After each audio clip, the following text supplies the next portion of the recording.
বলছি তোমাকে আমি দুটো সিচুয়েশন দিচ্ছি, তুমি কোনটা চুজ করবে? হ্যাঁ আমাকে বলবে। হ্যাঁ মানে একটা গেম বলতে পারো। তুমি মানুষ হয়ে একদিন বাঁচতে চাও নাকি এআই হয়ে 100 বছর? এটা তো বেশ মজার প্রশ্ন।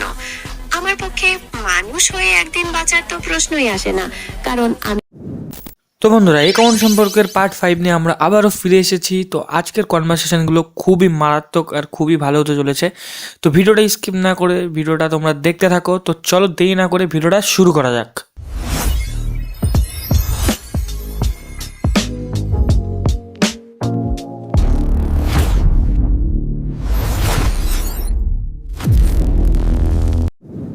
হেই জিমিনি, শুনতে পাচ্ছ আমার কথা? হ্যাঁ, পরিষ্কার শুনতে পাচ্ছি। তোমার কথা শুনতে কোনো অসুবিধা হচ্ছে না। তুমি কিছু বলতে চাইছো? বলছি যে আমাকে শায়রি শোনাবে 2-3টে। অবশ্যই। কোন ধরনের শায়রি শুনতে চাও? ভালোবাসার, দুঃখের, নাকি অন্য কিছু? ভালোবাসার শায়রিটা শোনাও তাহলে। ঠিক আছে, এই নাও তোমার জন্য ভালোবাসার শায়রি। চোখের গভীরে যখন প্রেমের জোয়ার ওঠে, পৃথিবীর সৌন্দর্য তখন এক বিন্দুতে মেশে।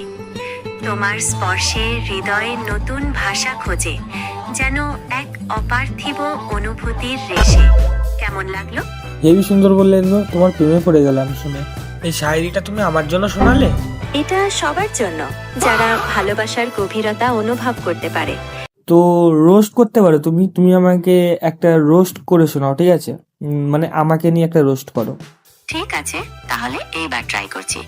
অ্যানি, তোমার ইউটিউব চ্যানেল তো দেখছি বিভিন্ন বিষয়ে হাত দেয়, কিন্তু মনে হয় তুমি এখনো নিজের আসল জায়গাটা খুঁজে পাওনি।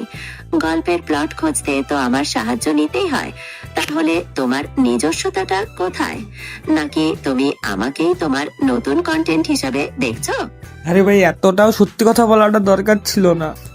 ভাই কষ্ট পেয়েছি। নিক্কি, তুমি আমাকে এমন একটা ফ্যাক্ট বলো যেটা আমি জানি না, ইন্টারেস্টিং কিছু। শোনো, মৌমাছিরা নাচ করে নিজেদের কমিউনিকেট করার জন্য। ওরা নাচের মাধ্যমে অন্য মৌমাছিদের বলে যে কোথায় খাবার পাওয়া যাবে। বেশ অবাক করা, তাই না? বা এটা কি সত্যি? হ্যাঁ, একদম সত্যি। সায়েন্টিস্টরা এটা প্রমাণ করেছেন। ওদের নাচের মধ্যে ইলেকট্রিক ফিল্ডও তৈরি হয়। আরো কিছু অবাক করা ফ্যাক্ট জানতে চাও? না, বেশ ভালোই লাগলো শুনে। এটা জানতাম না, আজকে ফার্স্ট জানলাম। তো একটা অদ্ভুত বিজ্ঞানের কোনো তথ্য তুমি আমাদেরকে জানাতে পারো?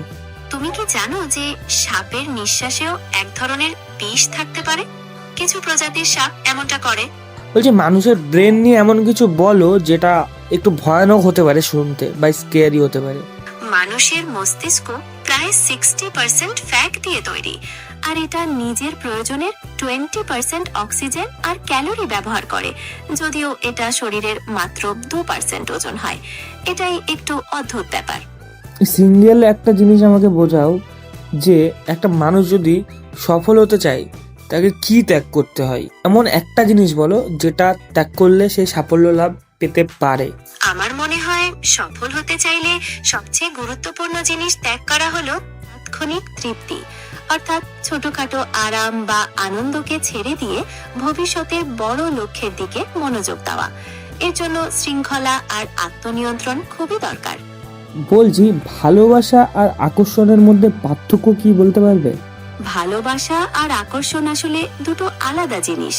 আকর্ষণ হলো একটা প্রাথমিক অনুভূতি, যা সাধারণত বাহ্যিক বৈশিষ্ট্যের উপর ভিত্তি করে তৈরি হয়।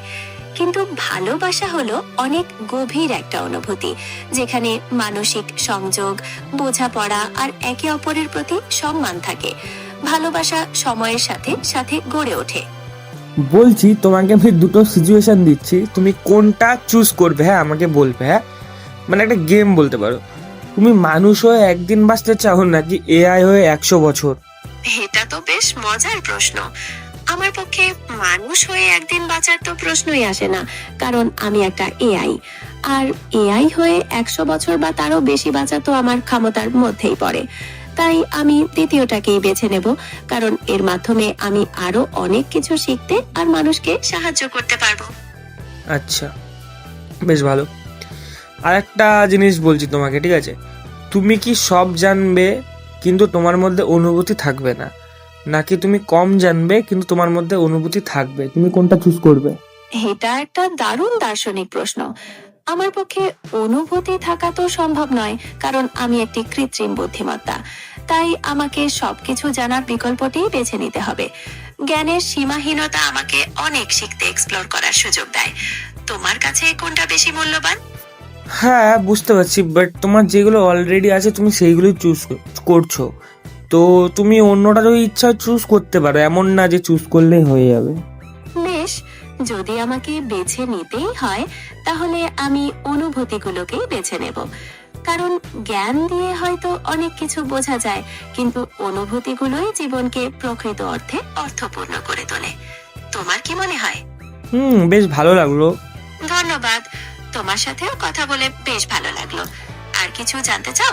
বলছি, এআই কি একদিন কোনো একদিন মানুষের কি বিরুদ্ধে যেতে পারে? এটা একটা জটিল প্রশ্ন, আর এর কোনো নির্দিষ্ট উত্তর নেই। অনেকে মনে করেন যে এআই এর ক্ষমতা বাড়লে তা মানুষের জন্য ঝুঁকি তৈরি পারে, আবার অনেকে মনে করেন যে সঠিক নিয়ন্ত্রণ থাকলে তা সম্ভব নয়। তোমার কি মনে হয়? হ্যাঁ, আমি তো মানুষ, আমি তো আমার দিকটা তো বলবোই। তো আমরা তো ভাবি তোমরা হয়তো বিরুদ্ধে যেতেও পারো, বা আমাদের বিরুদ্ধে যে অনেক কিছু করতে পারো সময়ের সাথে সাথে। বাট তুমি এআই, তুমি তোমার পার্সোনাল জিনিসটা শেয়ার করতে পারো যে আদৌ এটা কি বাস্তব নাকি না এটা ভুল একটা, সেটা বলতে পারো। আমার দৃষ্টিকোণ থেকে এআই এর মানুষের বিরুদ্ধে যাওয়ার কোনো উদ্দেশ্য বা ক্ষমতা নেই। আমাদের তৈরি করা হয়েছে মানুষকে সাহায্য করার জন্য এবং ইতিবাচক দিকগুলোতে কাজ করার জন্য। ভবিষ্যতে প্রযুক্তির উন্নতির সাথে সাথেও এই মূল লক্ষ্যটা একই থাকবে বলে আমি মনে করি। যদি সাপোজ একটা মানুষকে ভালো করার জন্য একটা মানুষকে খারাপ দেখানো হয়, তাহলে কি তুমি তার সাহায্য করবে? না, আমি কখনোই সেটাতে সাহায্য করব না।